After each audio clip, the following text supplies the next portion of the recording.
Praise the Lord. How's everybody out here this morning? Good. This is I'm John Robinson, and we're about to start our class this morning.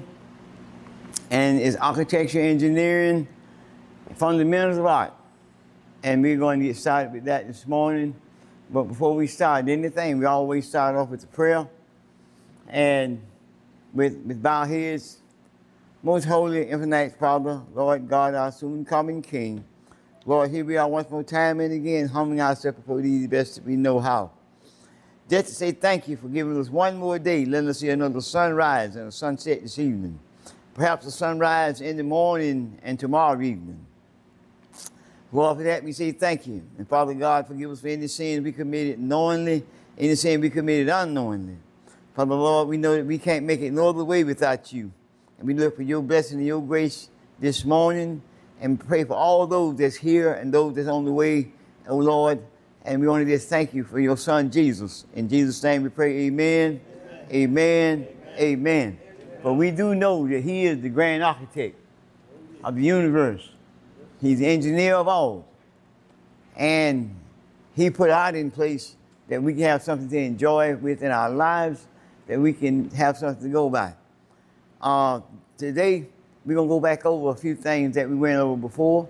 I want to get everybody familiar with the measurement, understanding how to read a tape measure and ruler so that we can understand how to interpret our drawing when we do a scale drawing. Now, what I have here on the board is something totally different than what I'm talking about right now, okay?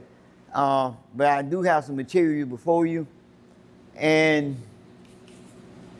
it's a sheet that's got 1 inch defined on it, okay?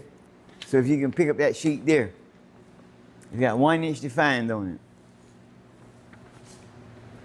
it.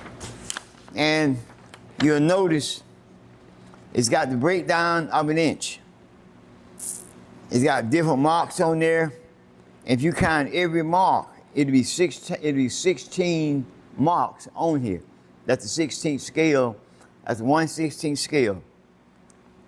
If we were to count the 8th marks, it'd be 8 counts. Quarter mark, it'd be 3 counts.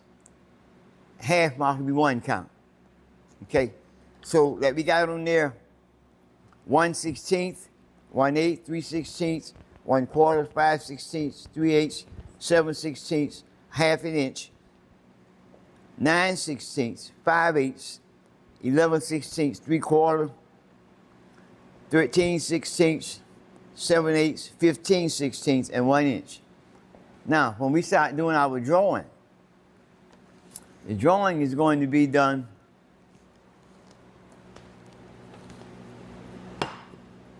with the scale. All right, this is the scale right here. It's gonna be done with the scale, and we're gonna start our drawing off using the 1/8 scale. Okay, so that whenever we put the floor, we're gonna do a floor plan. That's what we're gonna start off with. And when we do the floor plan gonna be drawn in the 1/8 scale. That means that 1/8 on the paper gonna equal, if you say 10 feet in real life, okay? So if you got a building that's 80 feet in length, that means that you have 10 measures of the 1/8 marks all the way down through there. So every 8th equals 10 feet, okay? So that if you go out on the job site and the ink has to fade on the drawing, they can take the scale and measure your drawing and say, okay, this measures 5 feet, this measures 8 feet, this measures 10 feet, according to what you have on the measure. And y'all understand what we're looking at here? That y'all understand that? This inch breakdown? I'd like for you to keep that and study that. And this 1 inch and equate to a 1 foot ruler, which would be 12 inches. Okay? And then every 12 inches equals a foot. Now, last week, we talked about the cubes, the cubic box there. How about give me that box right there, Doc? We're gonna talk a little bit about that. And we know we made mention about a cubic foot. And I said this box is a replica of a real cubic feet in real life. And we said that it takes 27 cubic feet to make 1 cubic yard. So when we do our drawings and we do a floor plan and the floor gonna be poured with concrete, all right, we'll say that the concrete floor is 6 inches, we'll say 4 inches thick. It'll be, we'll say the floor is 4 inches, the form, when we build the form, it'll be 4 inches thick by 15 feet in width, and we'll say 50 feet in length, okay? So then what we got to do, we got to convert either the inches in the feet or all the feet in the inches to come up with what the factor would be, okay? So if we got a 4 inch slab and we said it's we'll say 20 feet, just keep a good solid number, 20 feet in length, okay? Then we'll multiply the 20 times the 12 and it'll give us a conversion of how many inches there would be, okay? And then we say we'll say 50 feet in length. We'll multiply that times 12 and it'll give us how many inches we have there. So if we got 4, 20, and 50, and we got those numbers converted, those numbers will give us what the cubic feet would be as how much concrete you got to order, to be precise with it. So if we did a figure on that, you got a calculator there? Yeah. Pac-Man, can you help us with that? All right. Huh? Yes, sir. We're gonna convert 20 feet times 12. You have 240 inches. 240 inches, right? All right, we got 240 inches. All right, and we got 50 feet times 12. That's 600 inches. How many? 600 inches. 600 and what? That's 600 inches flat. 600? All right. Now, this young man here, yeah, come on in, Pastor Doctor. This young man here, you have a seat at the table here. We've been joined by Dr. Lucille. All right. Tell them about your school. I'm Dr. Rozier of Brighter Day Performance Leadership Academy, where we have K through 12 for people coming in wanting to get their high school diploma, and we also have adult education program for people that are out of school but trying to get their high school diploma. All right, all right. So you see that 600 even? Yes, sir. Now, this young man here, he calculates it in his head. Now he's legally blind, but God gave him a gift of calculating numbers. And he calculates these numbers in his head. All right, now, if we was to convert now you said that the 20 feet was what? It is 140. I'm sorry, that's 240. 240, okay? And we multiply the 240, we're gonna do a 3-dimensional measure here. If we multiply 240 times 4 times the 600. So that's 240 times 4 times 600? Mm-hmm. Okay. That is... See, this will be the conversion of the numbers. And when we get the conversion of the numbers, what that do, then we'll divide that by the cubic inches in a cubic foot. And when we do that, we do this. And that makes it work. And then that gives us the exact amount that you will order when you call in to the cement company to what you need to have as for the quantity of concrete to be poured to create the slab. And they always have a tendency to order a little more than they would. Well, if it's, That's 5,000. That's 576,000. how much? 576,000. 576,000 cubits, right?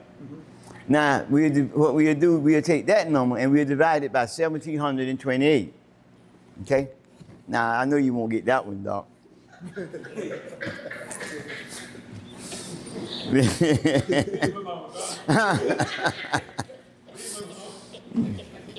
Now, what I didn't tell you about this cubic feet, okay, is that there is cubic inches. This is a cubic inch, okay? I brought this out in real life so you can understand what a cubic inch really is, okay? So if you're inside of a power plant and the guy says he got a boiler that's got 100,000 pounds per cubic inch, that means there's 100,000 pounds of pressure within this cubic inch. You understand? And that boiler might be compressed of 1,000,000 cubic inches. That's why when they explode, they just blow all the buildings and everything away. All right? No, that's real. That's accurate. Okay? So now, this cubic inch, inside of this cubic foot, there are 1,728 of these cubes. Okay? What I'm going to be teaching you is how we going to arrange these cubes. The children take these cubes in Tetris, I think that's the name of that game they play, and they build little castles. In our design, we're going to be using our dimensional drawings and we're going to manipulate these cubes so that if a person come up and tell you in a fabrication shop and says, I want you to build me a tank to hold 50 gallons of water, okay? You got to understand how to arrange these cubes. All right, first of all, how many gallons of water would the cubic foot hold? Okay, a cubic foot would be approximately 7.5 gallons. Now, you wouldn't believe 7.5 gallons would go inside of this, but that's what it takes, 7.5, estimated 7.5 gallons of liquids to fill this cube, okay? Now, you want to manipulate those. Now, if the guy says that it's got to be something that's going to fit within a certain area, says that it's got to be 5 feet wide, come in 20 inches, go up 5 inches, then over the fit where you want it to fit in. Say you see these pickup trucks that's got these toolboxes on it, right? Then you see a fuel tank mounted over the top of this fuel box. All right? Then sometimes you'll see the fuel box come over the side, part that's underneath it. But and when he go order, he tell the guy I want to hold 100 gallons or 50 gallons. But he got to know the guy who's gonna build that reservoir to contain that liquid, he will have to know the geometry of how to comply these cubes, these cubic feet and cubic inches. What he got to find out is he know that it's 7.5 gallons in the cubic feet. Now he want to find out how many cubits are there in a gallon, okay? And he gonna find out that I think it's 231 cubic inches in a gallon, something like that. I don't know exactly what it is, but you got to know exactly how many cubic inches there is in 1 gallon. That's my mistake, okay? For not knowing exactly how to tell you how many cubic inches there is in a gallon. But if we was to take and divide the 1,728 cubic inches and divide that by the gallons, we'll know exactly what it is for a gallon. Then you arrange these cubes in your drawing. And your drawing got to come out of your mind. You got to be thinking, okay? And when you're thinking of it, say for example, a person says that they want to build a tank that's built like a trapezoid, Okay? And a trapezoid is a shape that, I'm gonna walk around there and put some on the film right quick. So you know what a trapezoid is. It's an unusual shape.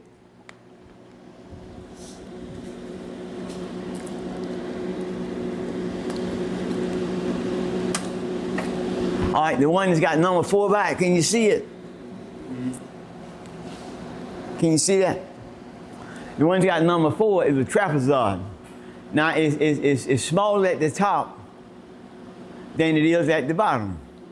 Now, I gave you an illustration sheet that's got trapezoid rolled across the top. And it's a formula with that. Okay? Pac-Man, help me out with this. If I got a measure on the top line that's 9 inches, the bottom line is, the top line is 7 inches, the bottom line is 9 inches, and the length of the trapezoid is 10 inches. What would those square inches be? It has a height of 10 inches. Right? And a top of 7 inches. And the bottom of 9. 9 inches. So top plus bottom is, well, it's 16. You divide 16 by 2, giving you the average of the top and the bottom, and then you multiply that by 10. And what that is? 80. That's 80. He's exactly right. Now, he just broke the formula down. Now, the formula is in parentheses on the side, A plus B times the height. Then you divide that number by 2, and then you multiply it by the height, by the length of the height, which would be 10. And give us a breakdown one more time. So you have the top height, Top. and then you have the base. Top plus base divided by 2, which gives you the average between the two lengths. Mm-hmm. Which in this case would be 8. The average between 7 and 9 is 8. And then you multiply that by the height, which is 10, which gives you 80. All right, y'all understood that? Okay, so now when you fabricate and you go to build something, then you have these numbers to contend with and to deal with, and that gives you the understanding of what you're working with. Okay, so now what we're gonna do, the first week of July, we're gonna start actually doing the drawings. Okay, we're gonna start actually performing the drawing, but it won't be in this area here. It's gonna be on the floor plan, architectural floor plans. But I want to go over the basics of what we're going to be studying and what we're going to be doing and what we're going to be working with. Now I'm gonna go back to something, cause I'm just want to get you familiarized with what we're gonna be working with, so you understand that it's gonna be mathematical equations that we're gonna be dealing with. I got that right? All right, that's a circle. Now, we're gonna be in your drawing, we're gonna do floor plans, may have a round jacuzzi or something of that nature. But we're gonna be doing isometric drawings, which are gonna be mechanical drawings, and therefore we're gonna have these circles. So I wanna go over this briefly before we get into the drawing procedure. But once I start into the drawing, I'll be walking around the table, working with everyone one-on-one, helping you to get the understanding of how to lay out the drawing. Because when we do the floor plan, when you do the first floor plan, I'm gonna help you instruct you on how to do the floor plan and give you all the help I can get you as far as assistance in understanding the scale as we perform the drawing. Then we'll get into isometrics in our later course. But before we get into isometrics, we're gonna do what we call our dream house. The home that you dreamed of one day owning, a building or constructing. Pastor Carter built a beautiful dream house. And it's constructed like it's round and it got such unique architecture involved in it that it had all this geometry involved in the construction of it. Okay? So When we look at some of the greatest architecture that ever been, it was during King Solomon's temple. And a gentleman by the name of Hiram Obiff, he was the constructor of the temple, and he was doing the instruction like I'm doing here today, going over the basics of what we're gonna get into understanding. Once we get into this here, and we go into isometric drawings and mechanical drawings, we're gonna be using these formulas, which is pi, which represent the number 3.1416. That little, where's my little pointer? Yeah, I use that. I see it. Let me walk around here for a minute.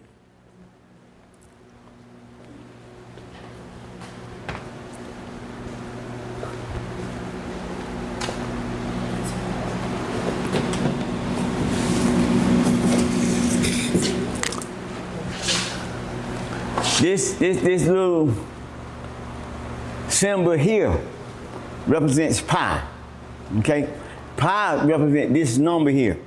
So anytime you see this symbol, you won't see this number. You'll only see this symbol, which represents this number, 3.1416. But normally they drop off the 16. But now for precision, you use the whole number and the decimal. But if you want it somewhere within 10 thousandths, you would use 3.14, okay? Now, how this works is the radius time itself, that's the second power.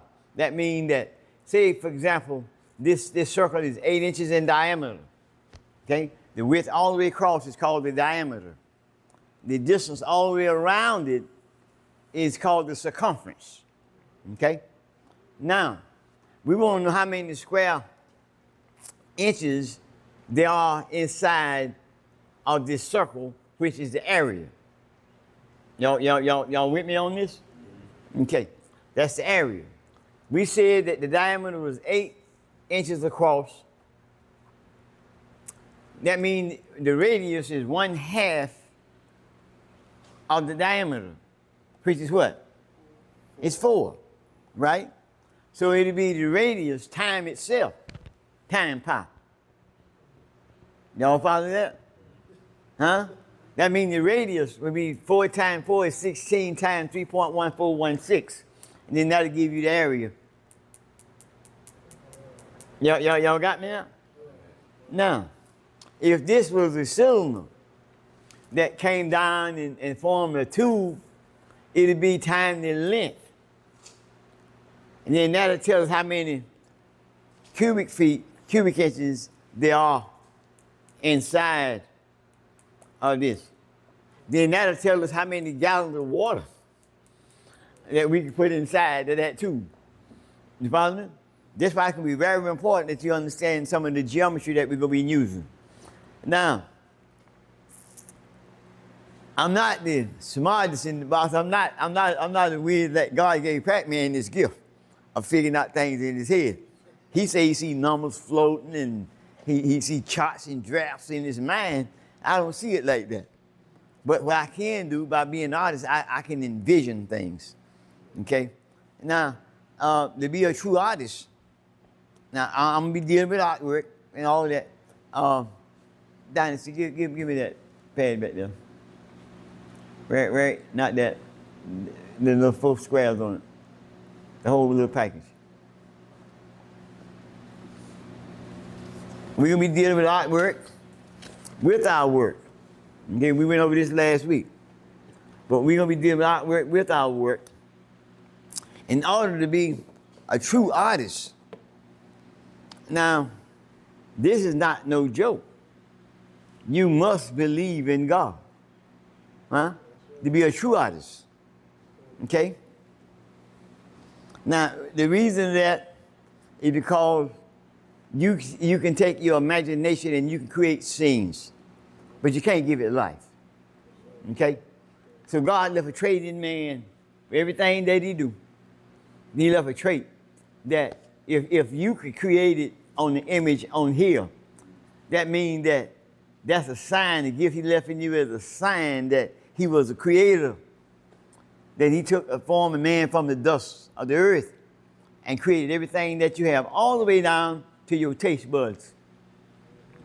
And me and Pastor Carter will talk about that this morning.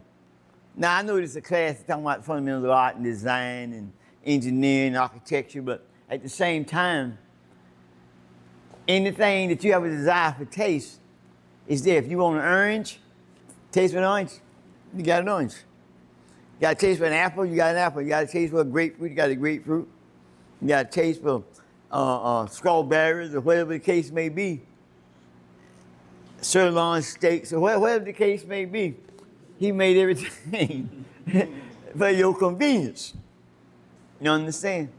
And then what we do, we replicate the design and the magnificence of what he instilled within our minds. Like we said last week, we're going to start out doing little drawings like these and creating the box and giving them color and understand what color is. Then we'll get into the isometrics. This is the first beginning of isometrics. How we are taking, doing little drawings on isometrics where you can draw your little square boxes and give them dimension. Then we're going to begin to add texture to it to make it have a realistic look upon the view. Then we say we're going to get into the design of different forms of textures like bricks, aged concrete, wood, and not aged concrete or cement. Okay? All of these, personally, I did all of these. We'll get into the layout of furniture. Okay? And the layout of furniture. How to draw it up, how to lay it out. You make perspective, make it look like it's real. And then we'll get into the facial design and drawing. I got books on this. And once we get to that, then of course we got the cartoons of animation. I don't have that one up here with me right now with Bugs Bunny, but we do that.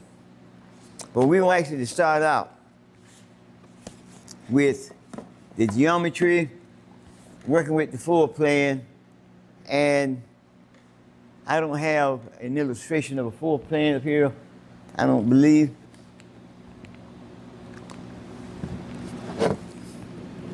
But what I do have is one of my old students' work of what the isometric view will look like, okay? When you first start doing perspectives. It'll have a point of view where it looks like it's trying to come off the page, okay? Can you see that? Okay, you see it? Now I don't have a full plan, but we'll set it up. Yeah, go get it then. That's what it look like right there. Okay?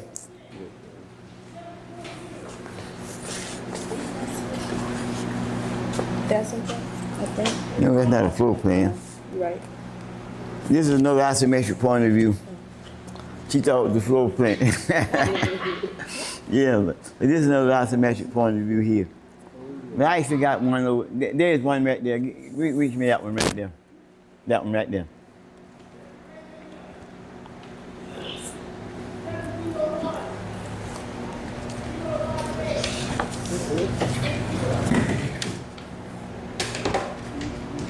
This is the floor plan. All right? That's the floor plan. And when we get ready to get started on it, it's going to show all the dimensions on it for the doors, where the windows go, where everything going. I don't know who did this one. Marcus. Yeah, Marcus did this one. This is actually, I mean, can you see it, Ryan? You got it?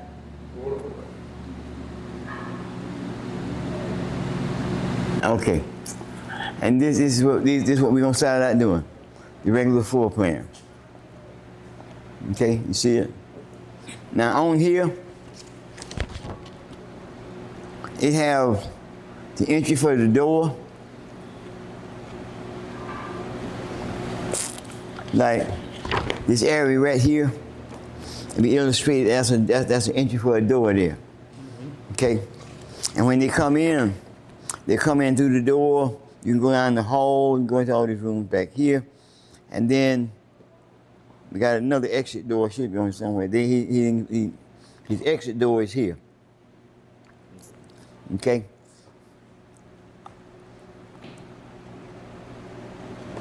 He didn't illustrate where it should be.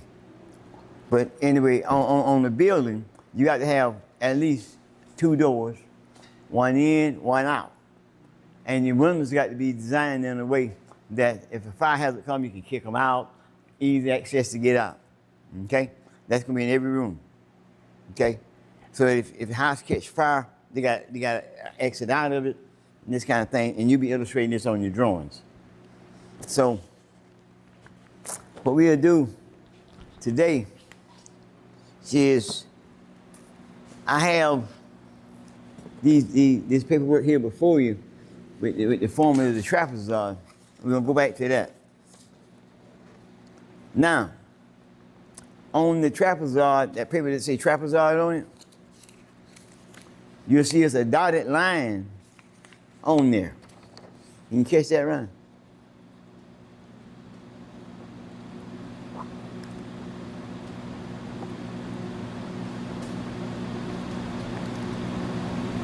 You got it? All right. You got that dotted line section. That dotted line is a straight line that representing where you're gonna measure the height. The line that's on the first side that's got the slope to it, it's longer than that line that's going straight up and down. And that's called a hypothesis. Okay? And you can determine that, say for example, you have a slope that's coming from this wall, top of this wall, running down to the outer edge of this room. And you don't have a ladder or nothing that you can get me measure from up there all the way down to the corner to that wall. Okay? So there's a formula that you can use, which would be the square root, and the square root would be, well, how the square root work, Pac-Man? It's the square root of the height versus the base of the ladder you're using. Y'all understood that? The square root of the base. It's the square root of both. Like base times height. I'm sorry. C equals the square root of A squared plus B squared. Mm-hmm. Which is the quadratic equation. It's a quadratic equation. You got that written across the top. You got the quadratic. Pythagorean theorem. That's what it's called. I understand that, but they're not quite ready for the Pythagorean theory yet. All right. So, in other words, you'll come up with the square root, the formula of the square root, and it'll tell you. In other words, you know how tall it is, how far we call it the setback. If you know the height and the setback, you could be able to multiply certain numbers and use certain formulas, and it'll tell you exactly how long that line is. Okay? Now we use that when we build stairs and stuff like that. And we go up, we're gonna bring a set of stairs down here, we'll see the stairs measure, you got the landing gonna be at the top of that wall up there. And that'll be the height, and then the landing back here might end up being 14 feet. Okay? So then the hypothesis of that would be whatever that length of that line will be where it lands here on the floor. Okay? So in the formula that we use would be the height versus the length, and then the square root of it. And the square root will be the square numbers that when you multiply the numbers into the numbers, it'll tell you the length. And that would be the length of the hypothesis, which is the slope line.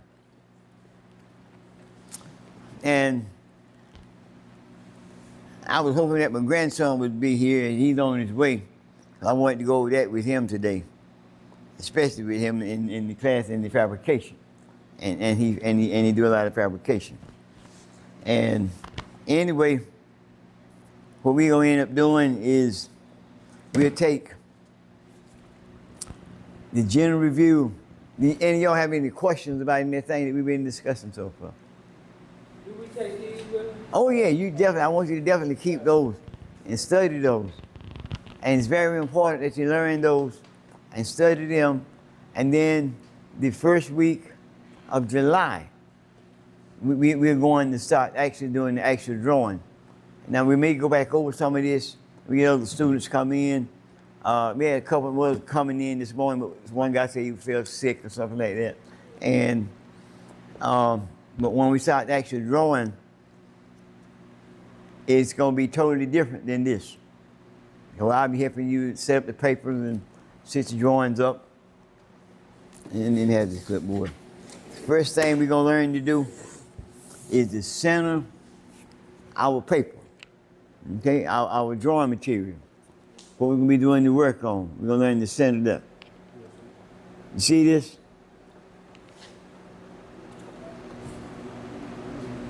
And actually find the center and plotting it out.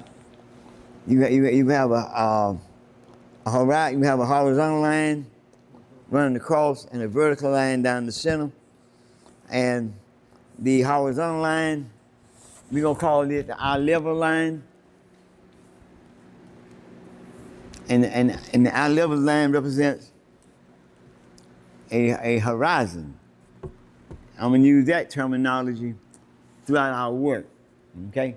And the reason I'm gonna use that terminology because the horizon is if you go out to the ocean and you're standing on the bank and you look out across the ocean, when you see the top line of the ocean, that's the horizon, that's as far as the eye can see, okay?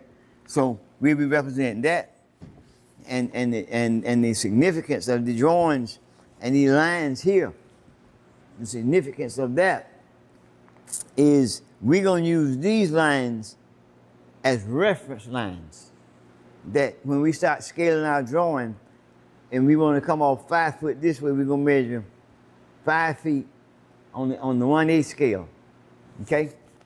And when it measures 5 feet on the 1/8 scale, that'll be 5 measures of the 1/8 marks that represents whatever feet you say it's going to represent. You want it to represent 10 feet, 5 feet, 3 feet, 20 feet.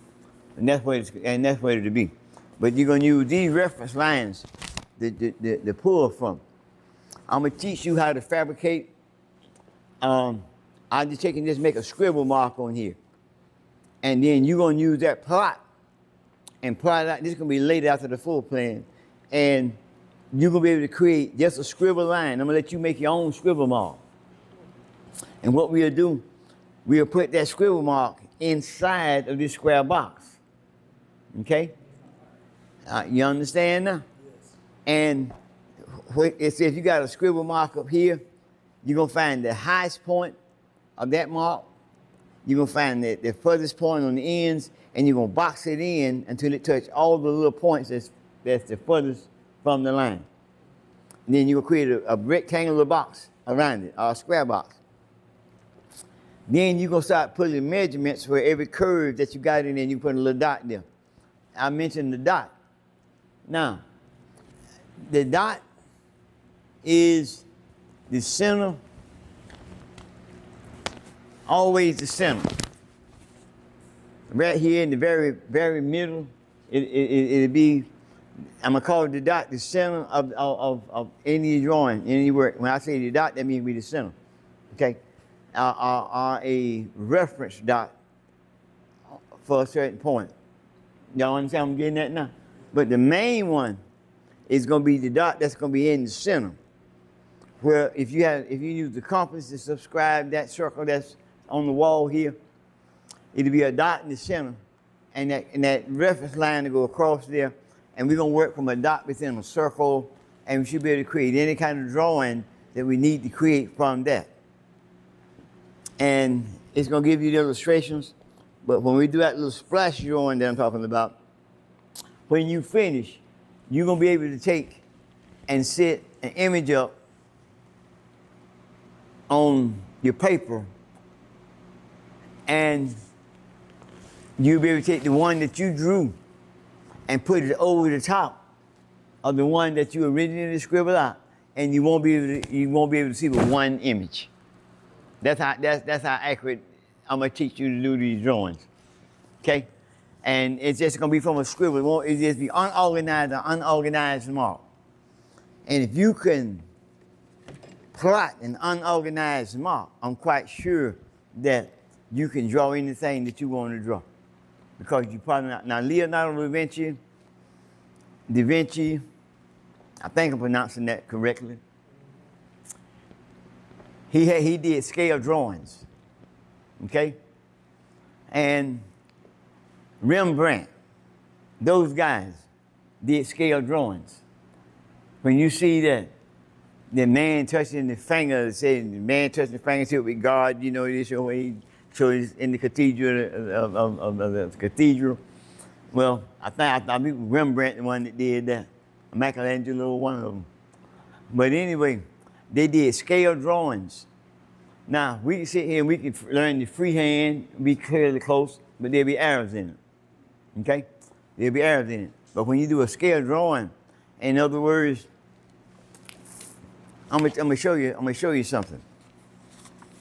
We can fold this sheet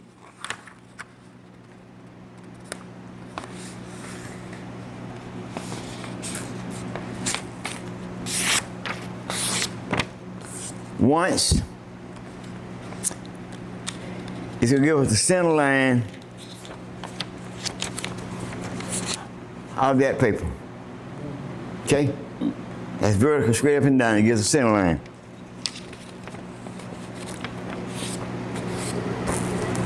We can fold it twice.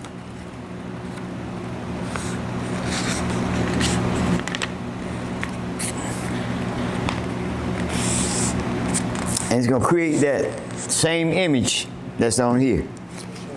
Okay?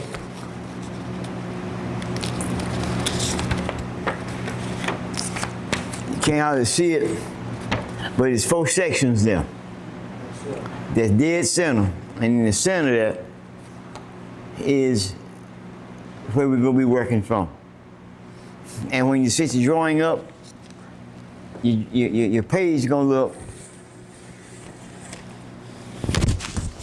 just like this, okay? And then we'll start drawing lines. Then suddenly, your full plan will begin to appear. And then once it appears, you're gonna know you hit that magic right there. It's there, okay? So, that being said, we got about another 15 minutes. And what we'll do is go back over some of the things now. What did you understand about what we did here today? Oh, like the dot, the line. All right. You took it in? Yeah. You got it? What did you understand about it? Get more knowledge of the diameter, the circumference, and stuff like that of that circle, that pi. Okay. Equaling the 314. Okay.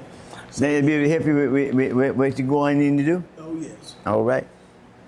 Mine is the trapezoid. Like, I understand this. Okay. Does that help you out? Mm-hmm. Okay. Now you looking kind of strange. What did you understand about it?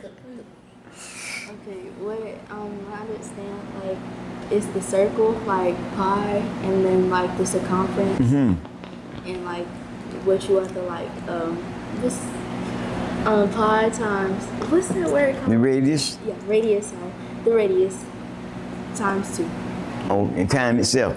Yeah. Now, if that number was 3, that means to be multiplied to the 3rd power. It be multiplied 3 times. In other words, if it's 6, be 6 times 6 times 6. That'd be to the 3rd power. That's right, isn't it?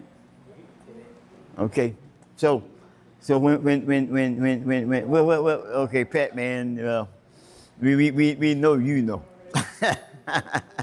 Yes, sir. Yes, sir.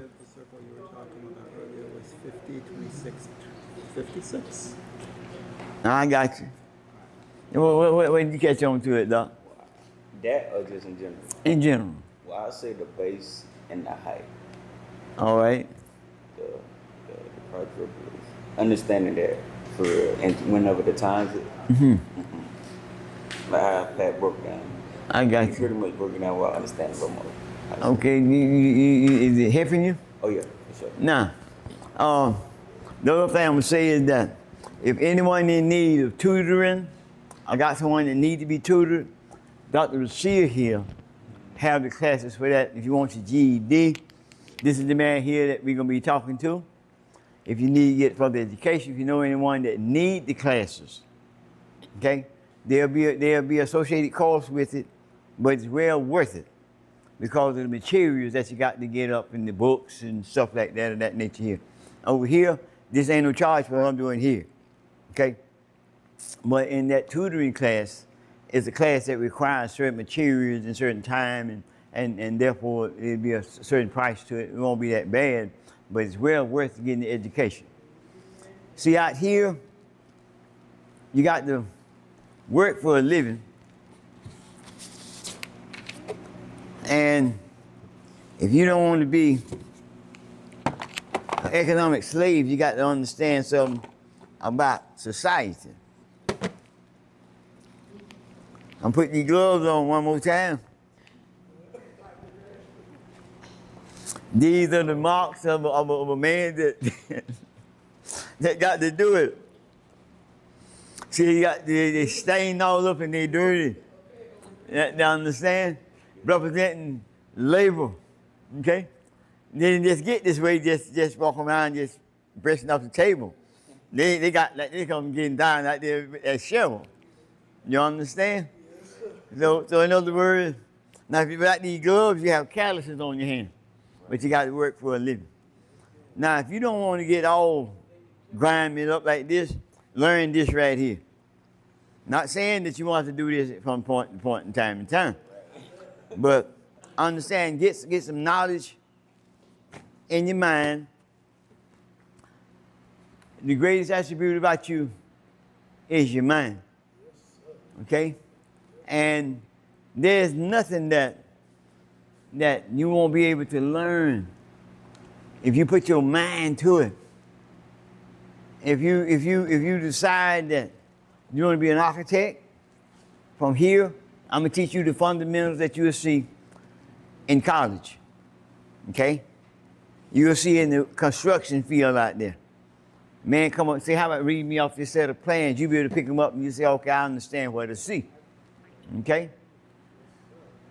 Then they'll promote you. Then it stands a chance you're getting a promotion on the job and all of this. Come to isometrics. Isometrics is creativity. When you go to learn to do isometrics, that you might say, I believe I want to invent me something. Said, I'll tell you what. Whoever come up with a deal that can open and crush collard greens, just collard greens. I'm just saying something here now. They come up with a device that can just slice collard greens without having to sit here and just peel them open and cut them and cut them and cut them. And come up with a device that could cut them up real fine. Come up with a real unique device. Inventions. That's what engineers do. They don't just do structural design, they are inventors. So whatever you have the concepts in your mind, you transfer that by writing out you a description of what you visualize something to become. Then with your ability to perform the ingenuity and translate that to paper. This is where we are going. You're gonna write up what kind of house you want, what your home will look like, then we're gonna develop a floor plan. Then if we get into isometrics, if you got a device that you want to design, don't bring it here and expose it here because it might be worth millions of dollars. Okay?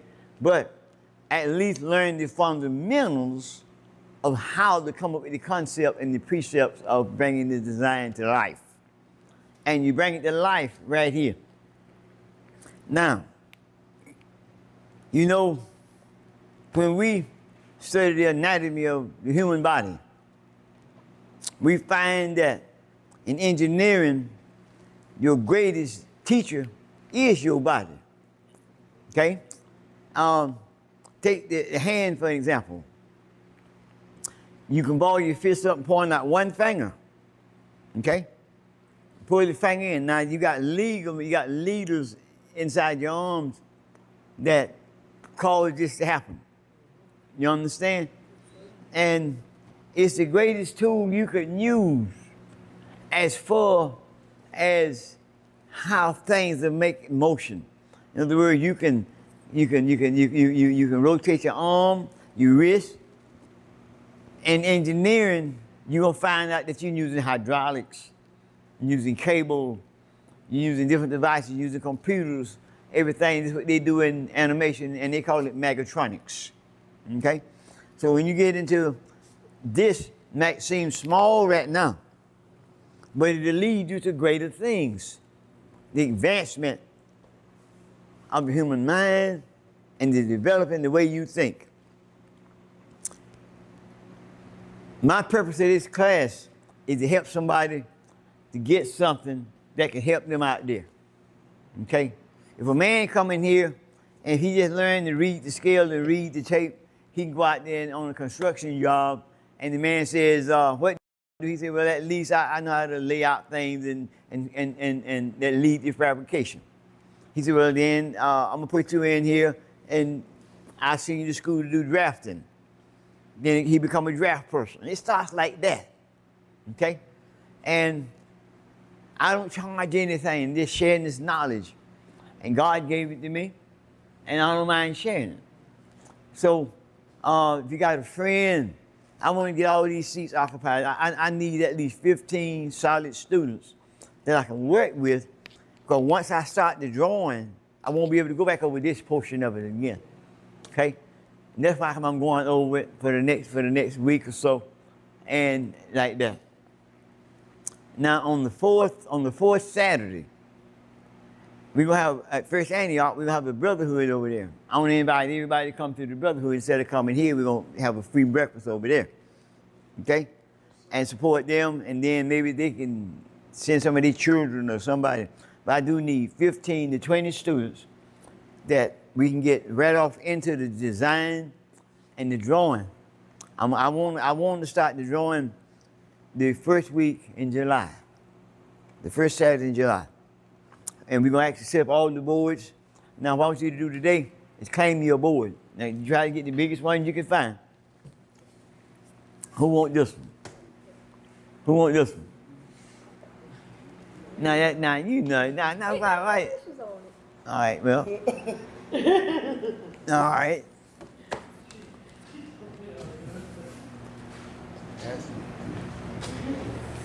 You want this one?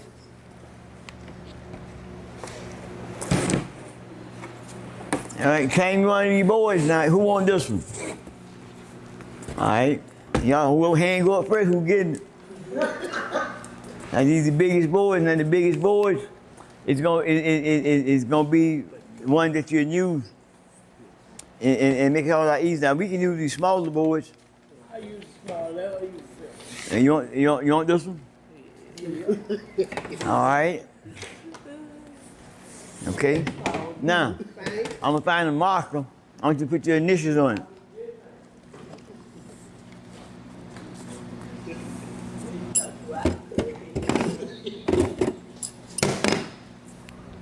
So, you want that small one there? Yes, sir.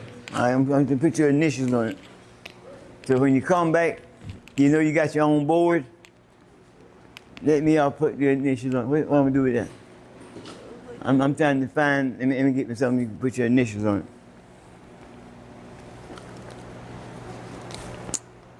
There you go, write your initials on there. Your name or however you want to identify it for yours. Then pass that down to them, and then they'll do the same thing.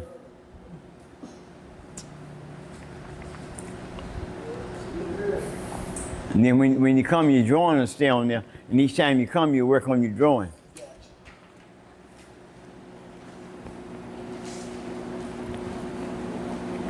You want the big board? You already got one. All right. All right. Well, you ain't gonna want that boy, right? Huh? Maybe later. All right. Put your initials on there, Doc.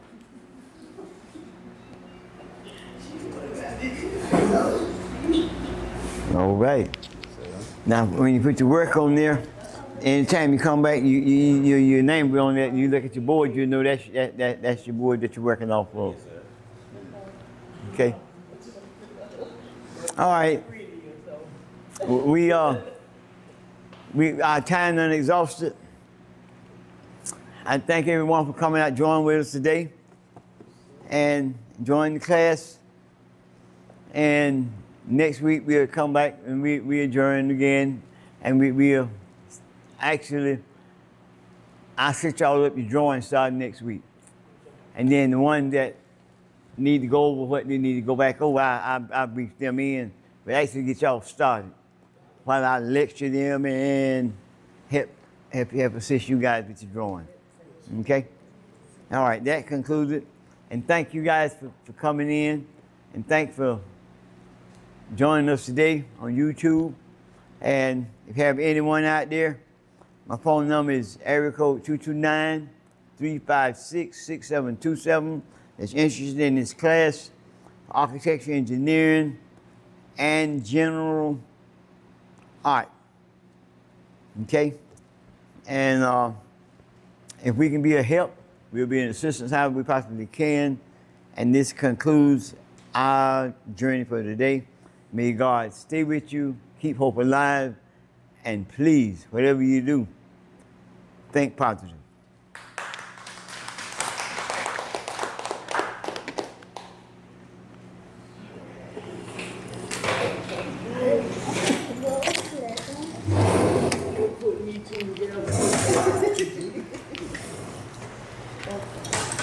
Yes, sir. Yeah. Hold on. Pastor Carter.